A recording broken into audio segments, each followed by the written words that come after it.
شريك له ونشهد أن سيدنا وسندنا وحبيبنا وشفيعنا ومولانا محمدا عبده ورسوله. أما بعد فأعوذ بالله من الشيطان الرجيم. بسم الله الرحمن الرحيم. قال الله سبحانه وتعالى: ويل للمطففين الذين إذا اكتالوا على الناس يستوفون وإذا كالوهم أو وزنوهم يخسرون. ألا يظن أولئك أنهم مبعوثون ليوم عظيم يوم يقوم الناس لرب العالمين. صدق الله العظيم. میرے محترم بھائی اور دوستوں، میرے بزرگوں، یہاں جمعے کی مجالس میں ہم نے الحمدللہ ایمانیات کے اوپر بھی بات کی، احکام کے اوپر بھی بات کی، عبادات کے اوپر بھی بات ہوئی، اخلاق پر بھی بات ہوتی رہتی ہے، اور حضرات انبیاء علیہ السلام اور حضرات صحابہ کرام رضوان اللہ تعالی علیہم اجمعین کی زندگیوں اور ان کی سیرت اور ان کی صوالح پر بھی گفتگو ہوتی ہے۔ آج ان سب سے ہٹ کر ایک اہم موضوع ہے جس پر پہلے بھی ہوتی رہی ہے بات، لیکن تفصیل کے ساتھ نہیں ہو سکی، اور وہ ہے اپنے مالی معاملات کی درستگی۔ یہ جو دین ہے انسان کا، جو ایک طرز حیات ہے، جو زندگی گزارنے کا طریقہ اور سلیقہ ہے، اس کے دو پہلو ہیں۔ ایک پہلو یہ کہ انسان کا اللہ کے ساتھ تعلق ہے، اس پہلو سے انسان ایک عقیدہ رکھتا ہے، ایمان رکھتا ہے اللہ تعالیٰ کی وحدانیت کا، اس کی کبریائی کا، اور اس حوالے سے کچھ عبادات ہیں جن عبادات کا براہ راست تعلق بندے کا، عبد کا الہ اور خدا کے ساتھ ہوتا ہے، جیسے ہماری نماز ہے، جیسے روزہ ہے، جیسے دیگر عبادات ہیں۔ تو اگر آپ دیکھیں تو اس میں مخلوق کے ساتھ کوئی واسطہ نہیں پڑتا، عبادت میں نہیں پڑتا۔ باقی یہ واسطہ تو ضرور پڑتا ہے کہ آپ بھی مسجد میں آئے، میں بھی مسجد میں آیا، تو ہمارے درمیان ایک اجتماعیت قائم ہوئی مسجد میں آنے کی وجہ سے، یا جمعہ پڑھنے کے لیے آپ لوگ آئے۔ اس نماز کو اللہ تعالیٰ نے الگ سے مشروع کیا ہے، جمعہ یعنی جمع ہونا، لوگوں کا جمع ہونا، اجتماعیت اس کے اندر مطلوب ہے۔ لیکن کچھ معاملات ایسے ہیں جو ہیں تو دینی، لیکن اس کا جو اولین اثر پڑتا ہے، یا جو اس سے جو اولین تعلق قائم ہوتا ہے، وہ مخلوق کے ساتھ ہوتا ہے۔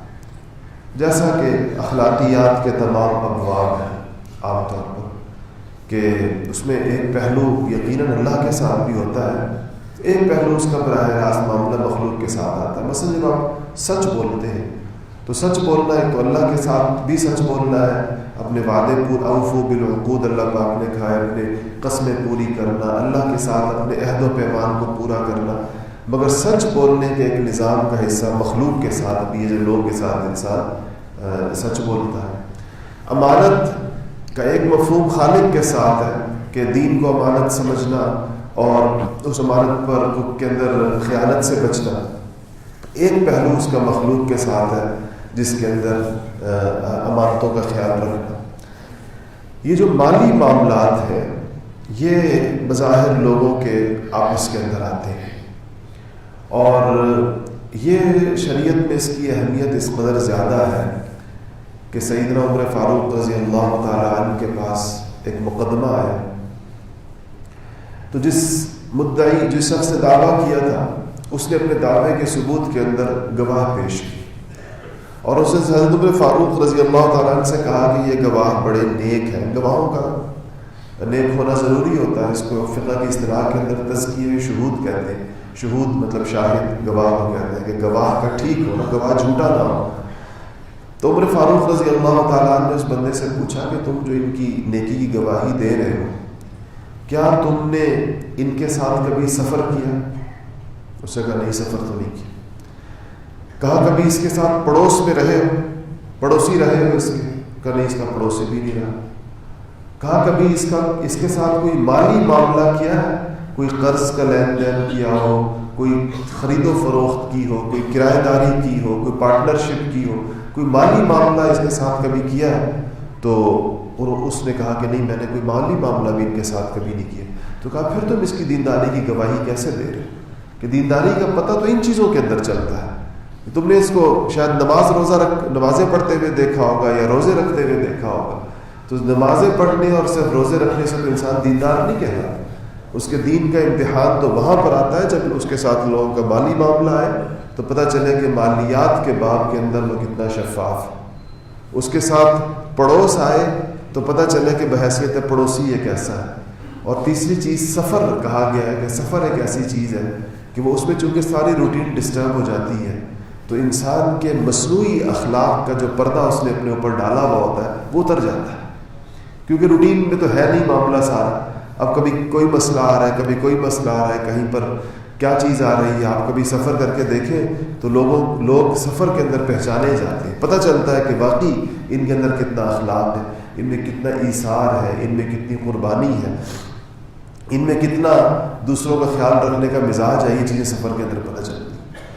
تو مسلمانوں کے ہاں یہ ہوا بدقسمتی سے کہ ہمارے ہاں دین کا تصور محدود ہو گیا نماز روزے کے ساتھ۔ ہمارے ہاں اردو کے اندر ایک محاورہ ہے یا ایک لفظ ہے، ہم کہتے ہیں فلانا شخص پابند صوم و صلات ہے۔ صوم کہتے ہیں روزے کو اور صلات کہتے ہیں نماز کو۔ تو پابند صوم و صلات ہونا یعنی نماز روزے کا پابند ہونا، یہ گویا پوری دینداری ہے۔ اس کے ساتھ اگر ایک اضافہ اور کر دیں تو ہمارے نزدیک دینداری بہت ہی کامل ہو جاتی ہے، اور وہ یہ کہ اس کا ظاہری حلیہ دینداروں جیسا ہے۔ اگر اس کا ظاہری حلیہ، اس کا گیٹ اپ وہ دینداروں جیسا ہو اور نماز روزہ پڑھتا ہو، تو میرے خیال ہے ہمارے ہاں اس کے بعد مزید دین کے حوالے سے کوئی چیز رہ نہیں جاتی ہمارے خیال میں جس کی اس کو ضرورت ہو، یا وہ بعض اوقات وہ بندہ خود یہ سمجھے کہ مجھے اس کی ضرورت ہے۔ صحابہ کرام رضوان اللہ تعالیٰ علیہ مجمعین کی جو تربیت رسول اللہ صلی اللہ علیہ وسلم نے فرمائی تھی، وہ کھرے اور سچے انسان بنانے کی ایک تربیت تھی، بنانے کی ایک پوری مہم تھی، اور اس کے اندر ان کو اللہ جل شانہ نے جو کمال عطا فرمایا تھا کہ دین کے تمام شعبوں کے اندر ان کی سچائی ایک جیسی تھی۔ جس طرح وہ جیسے ایک بالکل کھلے ہوئے لوگ ہوتے ہیں، جیسے وہ اپنوں کے لیے تھے ویسے ہی وہ غیروں کے لیے تھے، جیسے وہ عبادات کے اندر سچے تھے کہ اللہ کے علاوہ کسی اور کی عبادت نہیں کرتے تھے، ایسے ہی وہ معاملات کے اندر بھی کھڑے تھے۔ ان کے معاملات دیکھ کر لوگ دنیا میں جتنے بھی جو دین پھیلا ہے، اس میں ایک بڑا حصہ معاملات کے ساتھ وابستہ ہے۔ یہ بڑے بڑے ملک ہیں جو حلقہ بگوش اسلام ہوئے ہیں، تاریخ یہ بتاتی ہے کہ ان ملکوں میں نہ تو اسلامی لشکر گئے ہیں اور نہ ان ملکوں میں مسلمان مبلغین کی جماعتیں گئی ہیں جو صرف دعوت و تبلیغ کی نیت سے گئی ہیں، بلکہ ان ملکوں کے اندر مسلمان تاجر گئے ہیں، تجارت کے لیے مسلمان گئے ہیں، اور ان کے ساتھ جب مسلمانوں کو دیکھا، ان لوگوں نے تجارت کی ان کے ساتھ، تو اس میں ان کو حیرت ہوئی ہے کہ دنیا کے اندر ایسے لوگ بھی ہو سکتے ہیں، اتنے سچے لوگ بھی ہو سکتے ہیں، اتنے کھرے لوگ بھی ہو سکتے ہیں، نفع نقصان کے معاملے کے اندر اتنے صاف لوگ بھی ہو سکتے ہیں۔ تو لوگوں نے سوچا کہ جن کی دنیا اتنی صاف ہے اور جن کی دنیا اتنی کھری ہے، جن کی تجارت اتنی کھری ہے، تو ان کا دین کتنا سچا ہوگا۔ یہ سوچ کر ان لوگوں نے ان کا دین بھی قبول کر لیا کہ جن کا مخلوق کے ساتھ معاملہ اتنا صاف اور سچا ہے، ان کا خالق کے ساتھ معاملہ کتنا صاف اور سچا ہوگا۔ یہ سوچ کر لوگوں نے ان کے خدا کو خدا مان لیا، لوگوں نے ان کے پیغمبر کو پیغمبر مان لیا، ان کی کتاب کو کتاب مان لیا، ان کے دین کو دین مان لیا۔ یہ اتنی بڑی اور طاقتور چیز ہے۔ ہمیں جن شعبوں کے اندر ہمارے یہاں اگر زوال آیا ہے، اور ایک ایسا زوال آیا ہے کہ جس نے اسلام کے حسن کو گہنا دیا ہے، تو وہ دو چیزوں میں آیا ہے۔ دیکھیں اللہ کا شکر ہے ہماری اتنی ویران نہیں ہے۔ رمضان کے اندر ہمارے یہاں روزے کا ایک عمومی چلن ہے، لوگ روزہ رکھتے ہیں، بعض علاقوں کے اندر تو بڑے اہتمام کے ساتھ رکھتے ہیں، یعنی ہمارے یہاں بعض علاقے ایسے ہیں کہ جہاں کوئی بندہ اگر روزہ نہ رکھے تو وہ یا تو وہاں رہتا نہیں ہے، یا وہ اپنے روزہ نہ رکھنے کا اظہار نہیں کر سکتا، کسی کو بتا نہیں سکتا، اپنے گھر میں نہیں بتا سکتا، گھر کی خواتین کو نہیں بتا سکتا، نہ ہونے کے برابر وہ تناسب ہوتا ہے۔ تو یہ چیزیں صدقہ و خیرات کا ماحول بھی ہے، مزاج ہے، لوگ اللہ کے رستے کے اندر دیتے ہیں، مدارس میں بھی دیتے ہیں، مساجد میں بھی دیتے ہیں۔ یہ سارا کا سارا نظام مساجد اور مدارس کا اس وقت 95% آخر پرائیویٹ ڈونیشن سے ہی چل رہا ہے۔ سرکار کی کتنی مسجدیں ہوں گی پورے ملک کے اندر جو حکومتی انتظام کے تحت چل رہی ہیں، وہ بہت نہ ہونے کے برابر ہے۔ بہت کم مسلمان خود ہی اپنے اس پورے نظام، دین کے پورے نظام کو چلا رہے ہیں، اتنی بڑی تعداد میں مدارس چلا رہے ہیں، مساجد چلا رہے ہیں، پھر رفاہی تنظیمیں چلا رہے ہیں، مختلف قسم کا سوشل ورک کے مختلف کام کر رہے ہیں۔ یہ شعبے اللہ کا شکر ہے کسی بڑے بحران کا شکار محسوس نہیں ہوتے۔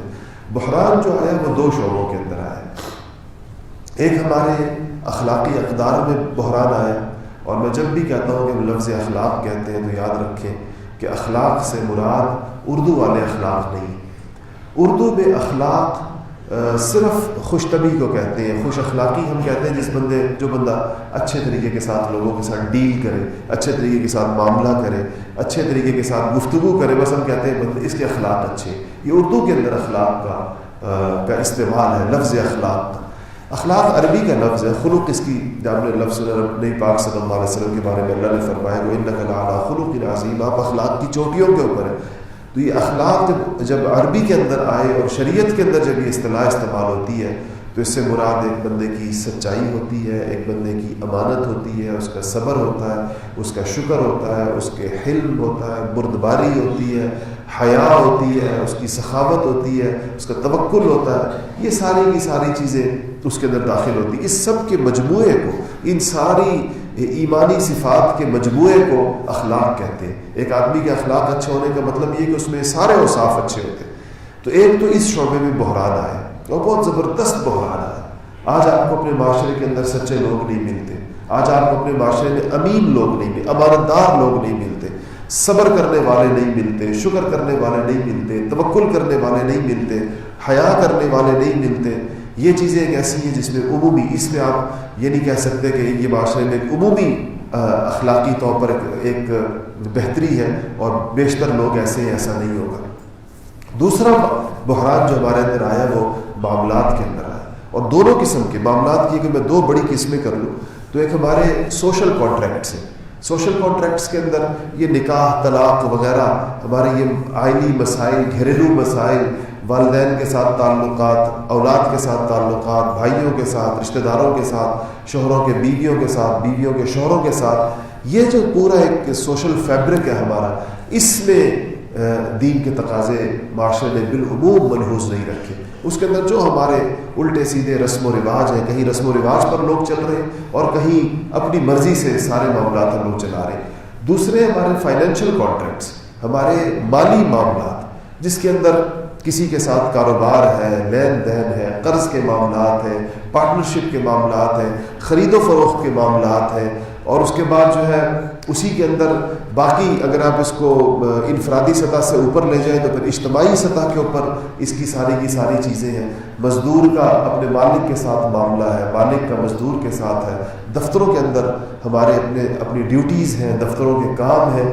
یہ پورا کا پورا نظام مالی معاملات کے تحت آتا ہے۔ یہ انتہائی ڈسٹرب ہے اسلامی دنیا کا، پوری اسلامی دنیا کے اندر ایک عالمگیر بحران ہے۔ لوگ مسلمانوں پر دنیا میں اعتماد نہیں کرتے۔ کسی کو پوری دنیا میں مسلمان کہیں جائیں اور ان کا کسی کے ساتھ معاملہ پڑے تو سچی بات یہ ہے کہ لوگ خوفزدہ ہوتے ہیں، کہتے ہیں مسلمان ہے ضرور بد معاملہ ہوگا، یہ مسلمان ہے ضرور اس کے اندر اس حوالے سے کوئی نہ کوئی کمی اور اس کے اندر کوئی نہ کوئی کوتاہی ہوگی۔ حالانکہ رسول اللہ صلی اللہ علیہ وسلم جیسے ہمیں نماز کی تلقین فرما کر کے گئے تھے، جیسے ہمیں روزے کی تلقین فرما کے گئے تھے، جیسے ہمیں حج اور زکوٰۃ کا کہہ کے گئے تھے، ایسے ہی ان چیزوں کا بھی پورا کا پورا دین احکامات کی شکل میں، قرآن کی شکل میں، حدیث کی شکل میں اور پوری جماعت صحابہ کے عمل کی صورت کے اندر، ایک تربیت یافتہ جماعت کی صورت کے اندر یہ پوری کی پوری چیز ہمارے سامنے رکھ کر گئے تھے۔ عملاً ان چیزوں کو معاشرے کے اندر فعال کر کے گئے تھے۔ دیکھیں نبی اور فلسفی کے اندر ایک فرق ہوتا ہے، فرق تو بہت سارے ہوتے ہیں۔ ایک تو فلسفی کا جو فلسفہ ہوتا ہے وہ خالص تھیوریٹیکل ہوتا ہے، نظری ہوتا ہے، وہ اچھی اچھی باتیں کرتا ہے، اس کے کوٹس بڑے مزیدار ہوتے ہیں، آپ لوگ بھی بڑے شوق سے شیئر کرتے ہیں، برنارڈ شاہ نے یہ کہا اور شیکسپیئر نے یہ کہا، فلانا نے یہ کہا، ارسطو نے یہ کہا، افلاطون نے یہ کہا، سقراط اور بقراط نے یہ کہا. لیکن اگر کوئی پوچھے کہ ان فلسفیوں کے ان اچھی باتوں پر، اچھے اقوال پر عمل کرنے والا کوئی مجمع بھی تیار ہوا؟ کیا کوئی ایسی جماعت بھی تیار کی، کوئی ایسے لوگ بھی تیار کیے جو ان اچھی باتوں پر عمل پیرا تھے، جنہوں نے ان اچھی باتوں کو پوری دنیا میں پھیلایا؟ تو اس کا جواب نفی کہتا ہے.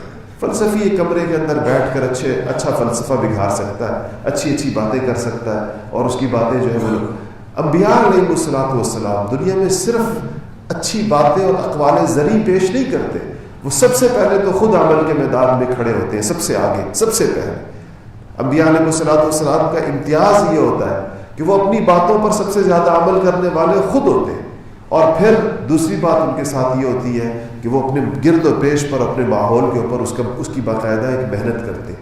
اس کے نتیجے میں لوگوں کے اندر وہ اوصاف پیدا ہوتے ہیں، لوگوں کے اندر وہ صفات پیدا ہوتی ہیں، اور جب وہ دنیا سے تشریف لے جاتے ہیں، پردہ فرماتے ہیں، تو اپنے پیچھے ایک پاکباز جماعت چھوڑ کر جاتے ہیں. وہ جماعت ہر چیز کے اندر ان نبیوں کا ایک عکس ہوتا ہے، ایک پرتو ہوتا ہے. ان کو دیکھ کر لوگ دیکھتے ہیں کہ اچھا ایسے لوگ بھی. ہمارے ایک عزیز تھے، میرے والد صاحب کے چچا بھائی تھے، تو ان کو اللہ پاک نے بڑے علماء سے شرف تلمذ دیا، پڑھنے کا موقع دیا. تھے بڑے ذہین بھی تھے، بڑے فلسفی مزاج بھی تھے، کتابیں بھی بہت پڑھتے تھے، فلاسفہ کو بھی بہت پڑھا تھا.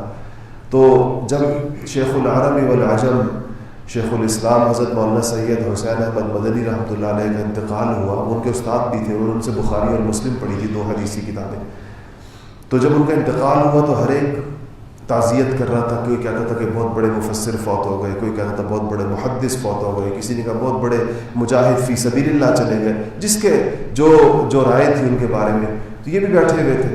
تو انہوں نے کہا کہ میرے اوپر تو لوگ تو ان کی جو لوگوں کو نقصان ہوا، امت کو، میرے اوپر تو ان کا ایک ذاتی احسان ہے، اتنا بڑا احسان ہے کہ میں اس کا کوئی مداوع، میں کبھی اس کا بدلہ نہیں عطا کر سکتا. کسی نے پوچھا کیا احسان ہے؟ کہ ہم نے ان سے پڑھا، ہمارے استاد تھے، یہ تو اپنی جگہ احسان ہے. لیکن کہا کہ میں جب سیرت و سوانح کے اندر حضرات انبیاء کے، ائمہ کرام کے یا اولیاء کرام کے جب واقعات پڑھتا تھا، اتنے اونچے واقعات، تو جب میں وہ پڑھتا تھا تو میرا یہ کہتا تھا کہ ایسے لگتا ہے کہ مبالغہ آ رہی ہے، ایسا لگتا ہے کہ لکھنے والوں نے داستان ذرا بڑھا کر پیش کی ہے، ذرا بڑھا چڑھا کر بات کی ہے. ایسا تو کوئی انسان نہیں ہو سکتا، کوئی انسان تو ایسا نہیں کر سکتا. کہ میرے اندر سے یہ آواز آتی تھی، میں پڑھتا تھا ان کتابوں کو، حالانکہ عالم تھے، کہتے میں ان چیزوں کو پڑھتا تھا، میرا دل تصدیق نہیں کرتا تھا. میرا دل کہتا تھا کہ ایک انسان کیسے اس طرح کر سکتا ہے، یہ تو قربانی اور ایثار کا، اور یہ تو عبادت اور طاعت کا، اور یہ تو خدمت کے ایسے درجات ہیں کہ انسان کے بس سے باہر ہے. تو کہا کہ جب میں نے ان کو دیکھا، تو جب میں نے سوچا کہ اگر 1400 سال کے بعد ایسا انسان ممکن ہے تو 1400 سال پہلے وہ سارے ممکن ہیں. پھر اس کا کہ اس سے میرا یقین پیدا ہوا، مجھے یقین ہوا کہ وہ سارے واقعات درست ہیں، کہ ہم نے ان کی زندگی کے اندر وہ ساری چیزیں جو ہم نے کتابوں کے اندر پڑھی تھی، اور جو لوگوں کے واقعات، بزرگوں کے واقعات جو ہم نے سنے تھے، ہم نے عملاً ان کی زندگی کے اندر دیکھے، اور اس سے ہمیں ان سب کے اوپر بھی یقین آ گیا جو صدیوں پہلے گزری ہوئی چیزیں ہوتی. تو حضرات صحابہ کرام رضوان اللہ تعالیٰ علیہ مجمعین اور ان کے بعد ان کے پیروکاروں کو دیکھ کر جو سب سے بڑی چیز پیدا ہوتی تھی، لوگوں کو اسلام کی تعلیمات پر یقین آ جاتا تھا. لوگ سوچتے تھے کہ جب یہ بندہ لین دین میں اتنا سچا ہے اور یہ بندہ گفتگو کے اندر اتنا سچا ہے، تو جس کتاب کے اوپر یہ ایمان رکھتا ہے وہ کتاب کتنی سچی ہوگی، اور جس نبی کی یہ تعلیمات ہیں تو وہ نبی کتنا سچا ہوگا، جس کی تعلیم کا یہ اثر صدیوں کے بعد بھی اس کے پیروکاروں کے اندر ہے، کہ اس کے پیروکار اتنے سچے ہیں، اس کے پیروکار اتنے امین ہیں، تو وہ نبی کتنے اونچے ہوں گے، اور جس ذات کے ساتھ وہ تعلق ہے. یہ دنیا اس سے تاثر لیا کرتی تھی. دنیا کبھی بھی بیانات سے مسلمان نہیں ہوئی کہ آپ اچھی باتیں کریں. یہ تو بڑا آسان کام ہوتا. اگر اسلام صرف باتوں سے پھیلنا ہوتا، اور صرف بیانات سے پھیلنا ہوتا، اور تقریروں سے پھیلنا ہوتا، اور خوش آوازیوں سے پھیلنا ہوتا، اور لفاظیوں سے پھیلنا ہوتا، یا چرب زبانیوں سے پھیلنا ہوتا، پھر تو آپ ایک جماعت تیار کریں لوگوں کی جن کو بولنے کا فن سکھائیں. بولنا تو ایک سکل ہے، یہ تو ایک صلاحیت ہے جو سیکھنے سے آ جاتی ہے. کچھ لوگوں میں خداداد ہوتی ہے، ان کو ذرا زیادہ سکھا دی جائے تو وہ اور اچھا بولنے والے بن جاتے ہیں، تو آپ ان کو پوری دنیا کے اندر بھیج دیں، جہاں جہاں سے وہ گزرتے جائیں گے لوگ مسلمان ہوتے جائیں گے۔ ایسے تو نہیں ہوتا، نہ ایسا ہوا بھی نہیں ہے تاریخ میں کبھی۔ لوگ تو جس کی گفتگو کے پیچھے اس کے کردار کی مہر نہ لگی ہوئی ہو، جس کی گفتگو سے اس کا کردار بڑا نہ ہو، جس کے ظاہر سے اس کا باطن زیادہ پاک نہ ہو، جس کی باتوں سے اس کا عمل آگے بڑھا ہوا نہ ہو، لوگ اسے تاثر نہیں لیتے جب تک یہ کرائٹیریا وہ میٹ نہ کرے۔ اور یہ حضرات صحابہ کرام رضوان اللہ تعالیٰ علیہ مجمعین کی خصوصیت تھی۔ آپ صحابہ کے واقعات سنیں، کتنی کوئی ڈھونڈے پورا ذخیرہ اور ڈھونڈ کر نکالیں کہ آپ کے پاس سیدنا ابوبکر صدیق کی کتنی تقریریں محفوظ ہیں، عمر فاروق کے کتنے بیانات موجود ہیں، اور عثمان غنی کے کتنے خطبے موجود ہیں، علی مرتضیٰ کی کتنی تقریریں موجود ہیں۔ پوری سیرت اور سوانح کی کتابیں اٹھا کر دیکھیں، گنے چنے چند موقعوں کے اوپر سیدنا ابوبکر صدیق رضی اللہ تعالیٰ عنہ کے چند جملے اس موقع کے اوپر جو آپ نے رسالت مآب محمد مصطفیٰ صلی اللہ علیہ وسلم کی دنیا سے پردہ فرمانے کے موقع پہ ارشاد فرمائے تھے۔ اور وہ ایسا وقت تھا کہ اس وقت اگر ابوبکر صدیق رضی اللہ تعالیٰ عنہ ہی تسلی نہ دیتے تو تسلی دینے والا اور کوئی نہیں تھا صحابہ کے اندر۔ کوہ گراں وقار کے اور بردباری اور حلم کے کھڑے ہوئے اور ایسے جملے ارشاد فرمائے کہ صحابہ کو ایسے لگا، صحابہ کہتے ہیں جب ان جملوں کے درمیان میں صدیق اکبر قرآن کی آیات پڑھتے تھے، یہ آیات ہم بارہا نبی پاک صلی اللہ علیہ وسلم کی زبان مبارک سے سن چکے تھے، لیکن اس سخت ترین لمحات کے اندر، صدمے کی ان شدید ترین کیفیات کے اندر، جب ہمارے دل انتہائی مغموم اور ہماری عقل معاف ہو چکی تھی، اس وقت جب ہم نے وہ آیات پھر صدیق اکبر کی زبان سے سنی تو ہمیں ایسے لگا جیسے یہ قرآن ابھی نازل ہو رہا ہے آسمانوں سے۔ ایسے ہمیں محسوس ہوا کہ جب انہوں نے کہا کہ تم میں سے جو محمد مصطفیٰ کی عبادت کرتا تھا تو وہ سمجھ لے کہ محمد مصطفیٰ دنیا سے تشریف لے جا چکے، اور تم میں سے جو اللہ رب العزت کی عبادت کرتا ہے تو اللہ وحدہ لا شریک حی قیوم ہے، نہ اس کے اوپر موت آتی ہے اور وہ نہ کبھی موت آئے گا، وہ آئے گی، وہ ہمیشہ سے زندہ ہے اور وہ ہمیشہ زندہ رہے گا۔ اور یہ تسلی دی کہ رسول اللہ صلی اللہ علیہ وسلم تم میں سے جو آخرت کا عقیدہ رکھتا ہے وہ جان لے کہ محمد مصطفیٰ صلی اللہ علیہ وسلم اس دنیا سے بدر جہاں بہتر جگہ کے اوپر تشریف لے گئے۔ اس دنیا کی تکلیفوں اور مشکلات سے اللہ پاک نے ان کو راحتوں کے اندر اپنے رفیق اعلیٰ کے پاس اللہ پاک کی میزبانی اور اللہ پاک کی مہمانی کے اندر وہ چلے گئے۔ تو یہ باتیں صحابہ کے لیے بڑی وہ ثابت، لیکن پیچھے یہ زبان کس کی تھی؟ صدیق اکبر کی تھی، صدیق کی تھی، جو کائنات کا نبیوں کے بعد سب سے سچا ترین انسان تھا۔ اسی کی زبان صحابہ کے لیے ایسی باعث تسلی بنی کہ زبان کے پیچھے کردار ہوتا ہے، لوگوں کو پتہ تھا یہ کون بول رہا ہے۔ آپ کا کیا خیال ہے اگر یہی باتیں رئیس المنافقین عبداللہ ابن ابی کھڑے ہو کے کر رہا ہوتا تو کیسے صحابہ کو تسلی ہوتی؟ چاہے باتیں یہی ہوتی، تب بھی لوگ سوچتے ہیں کہ یہ منافقین کا سردار ہے، ان باتوں میں بھی کوئی نفاق ہوگا ضرور، اس کے ان باتوں کے اندر اس کی کوئی نہ کوئی ٹیڑھ ہوگی، کوئی نہ کوئی کجی ہوگی تو۔ لیکن چونکہ بولنے والا صدیق اکبر تھا تو حضرات صحابہ کہتے ہیں ہمیں لگا قرآن ابھی نازل ہو رہا ہے، ایسے ہمیں محسوس ہوتا تھا۔ وہ درمیان میں انہوں نے جو اس کی آیت تلاوت فرمائی۔ تو میرے عزیزوں اور میرے بزرگوں، بات یہ ہے کہ دین ان سب چیزوں کے مجموعے کا نام ہے۔ ایک مسلمان کی سب سے بڑی ضرورت یہ ہے کہ وہ دین کو سمجھے کہ پورا دین ہے کیا چیز، ایک دین کا تصور اس کے دل کے اندر کیا ہے، کن کن چیزوں کو العیاذ باللہ وہ دین سے خارج سمجھتا ہے۔ آج جو دنیا کے ساتھ اسلام مزاحمت کی حالت کے اندر ہے، آپ کو اس بات کا پتہ ہے کہ دنیا کے تمام مذاہب نے، عیسائیت نے، یہودیت نے، ہندو مت نے، بدھ مت نے، اور جتنے دنیا کے اندر بڑے مذاہب ہیں، چھوٹے مذاہب ہیں، انہوں نے دنیا کی اس نئی عالمی تہذیب کے سامنے ہتھیار ڈال دیے۔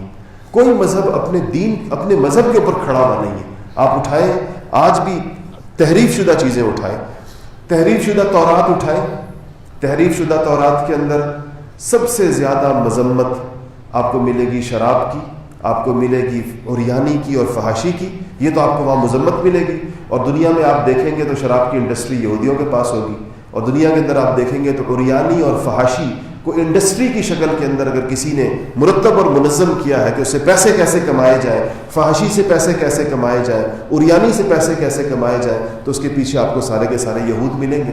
حتیٰ کہ اب ان کے مذہبی پیشواؤں کے اندر وہ لوگ بھی نہیں رہے جو کھڑے ہو کر ان سے کہیں کہ اور سود کی ممانعت آپ کو تورات کے اندر ملے گی. اور اگر آپ سود، تو دنیا کے سارے بین الاقوامی سودی بینک یہودیوں کے بڑے بڑے. تو آج ان کے اخلاقی ان کا بحران اس حد تک جا چکا ہے کہ ان کے مذہبی پیشوا بھی کھڑے ہو کر سود کے خلاف بات نہیں کریں گے، اور فحاشی اور عریانی کے خلاف بات نہیں کریں گے، اور شراب نوشی کے خلاف بات نہیں کریں گے. عیسائی پیشوا آپ کبھی ان کے بیانات دیکھیں، ان کے ہاں تو شراب ان کے مذہبی پیشواؤں کے اندر بھی چلتی ہے، حالانکہ آج بھی انجیل کے اندر اس کی حرمت موجود ہے، آج بھی کتابوں کے اندر اس کی حرمت موجود ہے. اسلام دنیا کا واحد مذہب رہ گیا مسلمانوں کی ان کمیوں کوتاہیوں کے باوجود کہ دین اپنی صحیح شکل کے اندر موجود ہے. جن چیزوں کی دین کے اندر ممانعت ہے ان چیزوں کا بیان آج بھی مسلمانوں کے ممبر و محراب سے ہو رہا ہے. کسی بھی آپ مسجد کے اندر چلے جائیں، اس وقت پورے پاکستان کے اندر بلا مبالغہ لاکھوں مساجد ہوں گی، کیونکہ ہم نے ایک دفعہ کسی سروے کے سلسلے میں پتہ چلا صرف کراچی شہر کے اندر 8,000 سے زیادہ مساجد ہیں. تو پورے پاکستان کے اندر خدا جانے کتنے لاکھ مساجد ہوں گی. بعض لوگ کہتے ہیں 3 لاکھ سے تعداد زیادہ ہے. تو آج آپ چلے جائیں، یہ جمعے کا وقت ہے، پاکستان کی 3 لاکھ مساجد کے اندر جمعہ ہو رہا ہوگا، تو کیا بیان ہو رہا ہے وہاں پر؟ اللہ کی کتاب بیان ہو رہی ہوتی، وہاں رسول اللہ صلی اللہ علیہ وسلم کی سنت بیان ہو رہی ہوتی ہے. چاہے لوگوں کا اس پر عمل جس درجے کا بھی ہے، لیکن دین محفوظ ہے اور بیان ہو رہا ہے کم سے کم. اس طرح نہیں رہا معاملہ کہ جہاں پر یا دین محفوظ نہیں، اول تو دین محفوظ نہیں، اور جو تحریف شدہ دین ان کے پاس ہو اس کا بھی بیان نہ ہو رہا ہو. اس لیے نہ ہو رہا ہو کہ پورا کا پورا مجمع اور پورے کے پورے پیروکار وہ اس چیز سے اجتماعی طور پر ہٹ چکے ہوں. عرض میں یہ کر رہا تھا کہ اس میں ہمارے پاس جیسے عبادات کے احکام موجود ہیں، جیسے ہمارے پاس اخلاق کے احکام، مالی معاملات کے احکام اسی طرح قرآن و سنت کے اندر موجود ہیں. مثلا میں آپ کو 3-4 موٹی چیزیں، وقت کم رہ گیا، عرض کروں کہ جو مالی معاملات ہمارے لوگوں کے ساتھ پیش آتے ہیں وہ 3-4 نوعیت کے ہوتے ہیں. ایک معاملہ ہمارا پیش آتا ہے قرض کا، ایک معاملہ ہمارا پیش آتا ہے خرید و فروخت کا، سیل پرچیز جس کو کہتے ہیں، ہم کرتے ہیں، سارے لوگ کرتے ہیں، بعض لوگوں کا تو کاروبار ہی ہوتا ہے تاجروں کا. ایک معاملہ ہمارا پیش آتا ہے پارٹنرشپس کا. پارٹنرشپس کی پھر 2 قسمیں، چاہے وہ پارٹنرشپ ان کیپٹل ہو یا پارٹنرشپ ان پروفٹ ہو، دونوں صورتوں میں پارٹنرشپ کے معاملات پیش آتے ہیں. اور چوتھا ہمیں معاملات پیش آتے ہیں لیز ایگریمنٹس کے، کرایہ داری کے، کوئی نہ کوئی کرایہ پر مکان، دکان، چیزیں دینا لینا، کرایہ داری. میں چھوٹی چیزیں، چھوٹے کانٹریکٹس نہیں بیان کر رہا، میں بڑے بڑے گروپس بیان کر رہا ہوں کہ 4 بڑے بڑے اہم شعبے ہیں جس سے اس وقت ہمارا واسطہ پڑتا ہے. پہلی چیز اگر آپ دیکھیں تو قرض ہے، دوسری چیز جو ہے وہ خرید و فروخت ہے، سیل پرچیز ہے، تیسری چیز جو ہے وہ ہماری پارٹنرشپس ہیں، اور چوتھی چیز جو ہماری لیز ایگریمنٹس ہیں. یہ چاروں بڑے جو مالی معاملات کے جو ایک بڑے عنوانات ہیں، اس پر فقہ کی کتابوں کے اندر، قرآن و سنت کے اندر اس کی تفصیلات، اور فقہ کے اندر پھر اس کے کوڈیفائڈ قوانین پورے کے پورے. قرض کے بارے میں یہ یاد رکھیے گا موٹی سی بات کہ ہر وہ قرض جو اپنے ساتھ کسی قسم کا بھی کوئی نفع لے کر آئے، چاہے وہ نفع پیسوں کی صورت کے اندر ہو یا وہ نفع سروسز کی صورت کے اندر ہو، یہ سود ہے. ہر وہ قرضہ جو اپنے ساتھ کسی قسم کا بھی نفع لے کر آئے، اپنی اصل مقدار کے علاوہ، اپنی کیپٹل ویلیو کے علاوہ، اپنی فیس ویلیو کے، کیپٹل بھی نہیں کہتے، جو اس کی فیس ویلیو ہے اس کے علاوہ اگر وہ کوئی نفع لے کر آئے جو قرضہ ہو، چیز قرض کی شکل کے اندر دی جا رہی ہے. یہ بات یاد رکھیں، کوئی ٹریڈ نہیں ہو رہی، تجارت نہیں ہو رہی، قرضے کی بات ہو رہی ہے. تو اس کے ساتھ اگر نبی پاک صلی اللہ علیہ وسلم نے کیا فرمایا، الفاظ حدیث کتنے مختصر ہیں، کل قرض جر نفعا فہو ربا. فرمایا کہ ہر وہ قرضہ جو کوئی نفع گھسیٹ کر لائے اپنے ساتھ، وہ قرضہ ربا ہے، وہ سود ہے. اور سود کے بارے میں نے دفعہ تفصیل کے ساتھ پورے جمعے میں گفتگو کی تھی، اس کی وعیدوں کے بارے میں. تو یہ قرض جب بھی ہوگا قرض حسنہ ہوگا. ہمارے یہاں کہتے ہیں قرض حسنہ، تو خیال آتا ہے شاید ایک قرض حسنہ ہوتا ہے، کوئی قرض غیر حسنہ بھی ہوتا ہوگا. غیر حسنہ کوئی قرضہ نہیں ہوگا، قرض ہمیشہ قرض حسنہ ہوتا ہے. اگر آپ نے پیسہ کمانا ہے اپنی سیونگ سے، تو پھر آپ قرضے کا رستہ مت اختیار کریں، بلکہ آپ تجارت کریں، آپ لین دین کریں، خرید و فروخت کریں، اس سے کمائیں. کسی کو قرض دے کر اس سے کمانا یہ شریعت کے اندر جائز نہیں ہے. اس لیے قرض کو قرض حسنہ اس لیے کہتے ہیں کہ نیکی ہے. نیکی میں تو کمائی نہیں ہوتی. نیکی کا مطلب ہے آپ نے اس کی مدد کی ہے, آپ نے اس کو پیسے دیے, اور بالکل ٹھیک ہے پیسے ڈی ویلیو ہوں گے اگر آپ نے زیادہ لمبی مدت کے لیے دیے. اگر آپ کے پیسے ڈی ویلیو ہوتے ہیں تو یہ آپ کا ثواب ہے ایک طرح سے. اگر آپ اس سے بھی بچنا چاہتے ہیں تو اس کی کچھ شکلیں ہیں کہ آپ قرضہ اس کرنسی کے اندر مت دیں جو کرنسی ڈی ویلیو زیادہ ہوتی ہے. آپ اس کو سونے کی شکل کے اندر دے دیں اور سونے کی شکل میں واپس لے لیں. آپ اس کو ڈالر کی شکل میں دے دیں, ڈالر کی شکل میں واپس لے لیں. اگر آپ سمجھتے ہیں کہ کوئی ایسی کرنسی ہے جو روز بروز نیچے جا رہی ہے, آپ اس میں قرضہ نہیں دینا چاہتے کیونکہ زیادہ نقصان کا اندیشہ ہے, تو آپ اس کو کسی ایسی کرنسی میں دے دیں جو کرنسی آپ کے خیال میں زیادہ مستحکم ہو, تو آپ کو نقصان نہیں ہوگا. سونا دے سکتے ہیں کہ میں نے آپ کو 10 تولے سونا دیا, میں آپ سے 10 تولے سونا واپس لوں گا, تو سونا ہی دیں اس کو. یہ نہیں کہ اس کو پیسے دے کر کہیں کہ اس کو سونا سمجھ لو, نہیں, پھر سونا ہی دیں اس کو. تو یہ قرضے کا معاملہ ہے. دوسری چیز خرید و فروخت ہے.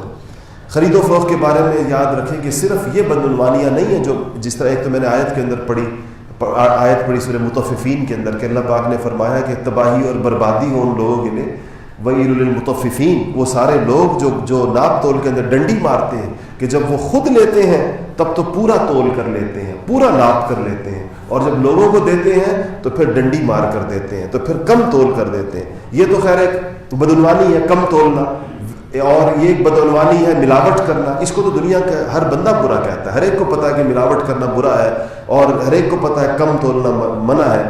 اسلامی شریعت کے اندر خرید و فروخت کے احکامات صرف ان چیزوں سے وابستہ نہیں ہیں, بلکہ بتایا گیا ہے کہ آپ نے چیز کو خریدنا کیسے ہے, اس کا قبضہ کیسے کرنا ہے, کانٹریکٹ کیسے کرنا ہے, اور اس کے اندر آپ نے شرائط کون سی رکھ سکتے ہیں, کون سی شرائط نہیں رکھ سکتے.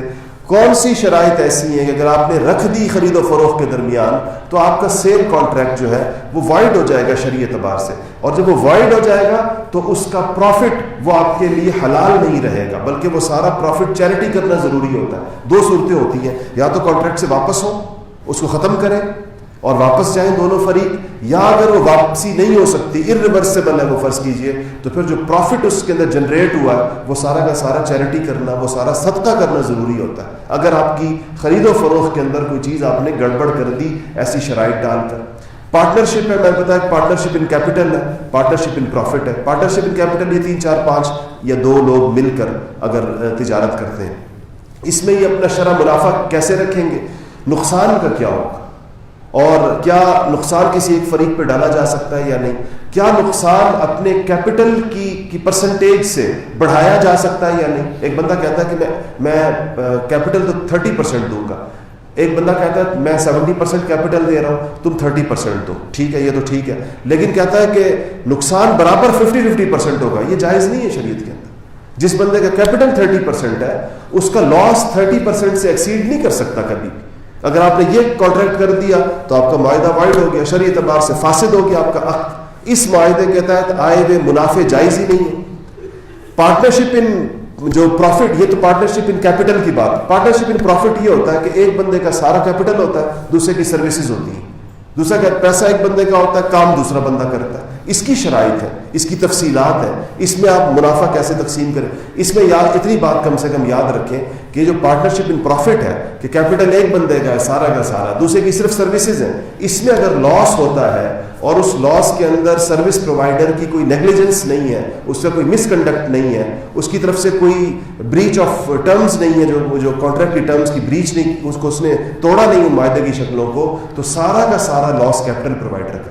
سروس پرووائڈر لاس نہیں اٹھا سکتا, اس میں اپنی مرضی سے بھی نہیں اٹھا سکتا. یہ نہیں کہہ سکتا کہ میں راضی ہوں لاس اٹھانے پر. اور یہ روزمرہ لوگ ہم سے مسئلے پوچھتے ہیں, کیپٹل ایک بندے کا ہوتا ہے اور لاس 2 نے تقسیم کیا ہوا ہوتا ہے آپس کے اندر. کہتے ہیں کیپٹل آپ کا ہے لیکن لاس ہوا تو آدھا آدھا ہوگا. یہ جائز نہیں ہے شریعت کے اندر, اور یہ معاہدہ اس کے نتیجے میں یہ بھی عقد فاسد ہو جائے. اس کی ایک کی تفصیل ہے. میں چونکہ ان معاملات کے اندر بہت سے جو لوگ ہوتے ہیں ان کو ہم لوگ باقاعدہ اس کی تعلیم دیتے ہیں, اور یہ ایک معاہدے کے اوپر ہم بہت بھی اختصار کریں. صرف پارٹنرشپ پر گفتگو ہو تو صبح 9 سے لے کر 5 تک ایک پورا سیشن صرف اسی کے اوپر ہوتا ہے. اس کی تفصیلات عام لوگوں کو جو ان کی تفصیلات, کیونکہ اس قدر تفصیلات ہے فقہ کے اندر. اسی طرح کرایہ داری ہے، لیز ایگریمنٹ سے اس کی شرائط ہے، آپ کون سی شرط رکھ سکتے ہیں اس میں، کیا چیزیں آپ اس میں نہیں، کن صورتوں کے اندر وہ ناجائز ہوگا، کرایہ کس طرح لیا جا سکتا ہے، اور کرایہ دار کے حقوق کیا ہیں اور اس کے فرائض کیا ہیں، مالک مکان کے حقوق اور فرائض کیا ہیں، کون سی چیزیں ایسی ہیں جو مالک مکان یا مالک دکان یا جس کے بھی جو اونر ہے، جو ایسٹ کا جو اونر ہے، وہ اس چیز کو کرایہ دار پر نہیں ڈال سکتا، کرایہ دار کے اوپر اس کی ذمہ داری شرعاً نہیں آتی. یہ تفصیلات یہ وہ مسلمانوں کا بنیادی علم ہے. جس علم کے بارے میں کہا گیا تھا کہ وہ فرض ہے، وہ یہ علم ہے کہ یہ علم فرض ہے کیونکہ انسان کو اس کے ساتھ واسطہ پڑتا ہے. یہ عذر اس کا قابل قبول نہیں کہ مجھے تو مسئلہ پتہ نہیں تھا. تو یہ مسئلہ پتہ کرنے کے لیے ہی اللہ پاک نے پورا نظام بنایا ہے. قرآن محفوظ ہے، حدیث موجود ہے، تفصیلات موجود ہیں. الحمدللہ اس معاشرے کے اندر علماء موجود ہیں، مدارس موجود ہیں، دینی ادارے موجود ہیں. کیا عذر ہے ہمارے پاس کہ ہمیں مسئلہ پتہ نہیں تھا اور ہم نے پوچھنے کی چیزیں، ہم تو یہ سمجھے تھے کہ بات ایسے ہوگی. تو اس پر انسان نہیں چھوٹتا، دنیا میں نہیں چھوٹتا. کوئی یہ کہ مجھے قانون پتہ نہیں تھا، ایک بندے نے ٹیکس نہیں دیا، ٹیکس والوں نے نوٹس بھیجا تھا، مجھے تو پتہ ہی نہیں تھا کہ ٹیکس بھی دیا جاتا ہے. تو کیا یہ عذر قابل قبول ہوگا اس کا یا کوئی اور عذر؟ نہیں ہوتا ہے. اس لیے اس میں ہمیں یہ جو فرض مقدار کا علم ہے، اس کو نہ صرف یہ کہ علم کے ذریعے سے اول انسان حاصل کرے، سمجھے مسائل کو، پھر اس کے اندر اتنا اسپرٹ اور تقویٰ اور تزکیہ اور روحانیت ہونی چاہیے کہ جو مسئلہ اس کو دین کا پتہ چل جائے اس پر عمل کرنے کے لیے جو ایک قوت چاہیے. بعض وقت مسئلہ پتہ ہوتا ہے، عمل کرنے کی پر طبیعت آمادہ نہیں ہوتی. طبیعت کو اس پر لانے کے لیے اس کے تزکیہ ہے کہ انسان کو پھر یہ پتہ ہو کہ جو شریعت کی جو بات ہے اس پر وہ اپنے آپ کو لا سکے، لے آئے اس کے اوپر بہر صورت اللہ جل شانہ. اور جب یاد رکھیے گا کہ جب یہ دین اپنی اس شکل کے اندر کہ ہماری بازاروں میں، ہماری دکانوں میں، ہمارے فیکٹریوں میں، ہمارے دفتروں میں، ہر جگہ یہ دینی احکامات زندہ ہوں گے، تب اس معاشرے کو اسلامی معاشرہ کہا جا سکتا ہے. یہ صرف عبادات سے نہیں معاشرہ بن سکے گا، یہ پورے کے پورے دین کو زندہ کر کے ہی یہ معاشرہ اسلامی معاشرہ بنے گا. اس کے لیے ہمیں اللہ تعالیٰ سے دعا بھی کرنی چاہیے اور اپنی اپنی ذمہ داری ادا بھی کرنی چاہیے. وآخر دعوانا الحمدللہ.